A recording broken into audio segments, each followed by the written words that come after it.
طيب، ايه الفرق ما بين 4 مصطلحات بيستخدموا في مجال الإدارة وفي مجال الماركتينج التسويق كمان؟ strategy, tactic, technique and procedure. ايه الفرق ما بين الاستراتيجية والخطة التكتيكية والطريقة والإجراء؟ دايما لما كده يكون في مصطلحات في فروق دقيقة ما بينهم، بحب ان انا اوضحها من خلال يعني مثال واقعي او حي، يعني مثال حقيقي. فخليني اوضحها من خلال تنس سبورت او رياضة التنس. لو في لاعب كده حط هدف، عنده اوبجيكتيف ان هو في خلال فترة زمنية معينة عايز يكون وصل للرانك معين او ترتيب معين، فمن اجل تحقيق الهدف ده كان لابد ان يعتمد على احدى الاستراتيجيات الفعالة. فكانت الاستراتيجية اللي اختارها ان هو هيحاول يشارك باكبر قدر من البطولات، سواء nationally او internationally، يعني سواء كانت محلية او يعني الهدف كان محلي او دولي، بغض النظر حتى عن تصنيف تلك البطولات او قوة البطولات دي. اهم حاجة ان هو يشارك في اكبر قدر. فدي كانت الاستراتيجية المتبعة.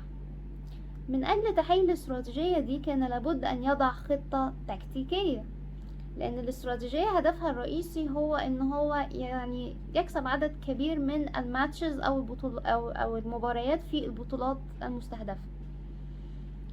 فالخطة التكتيكية عشان يستطيع ان يكسب او يعني يفوز بتلك المباريات، ان هو يحاول يلعب على نقاط ضعف الخصوم او الاوبوننتس. فدي كانت الخطة التكتيكية الموضوعة او المرسومة لتحقيق الهدف الرئيسي. طيب، عشان يقدر يحقق الخطة التكتيكية كان لابد يكون في طريقة.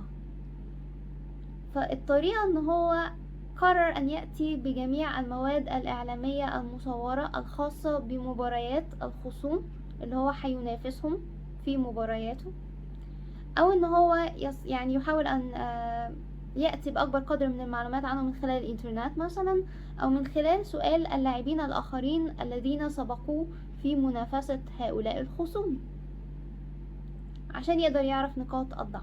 فكانت تلك الطريقة. وبعد الطريقة يأتي البروسيجر أو الإجراء، إنه يضع كل هذا موضع التنفيذ في الواقع في الملعب، إن هو يبدأ فعليا في القيام بالإجراءات التي تمكنه من الانتصار على هؤلاء اللاعبين، من خلال إن هو يلعب على نقاط ضعفهم فعليا داخل الملعب. ده الإجراء التنفيذي الأخير.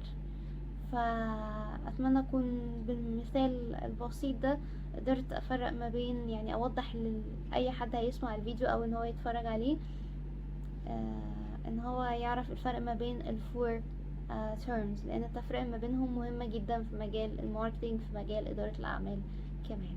شكرا ليكم، وإن شاء الله في لقاء قادم في مواضيع تانية بإذن الله.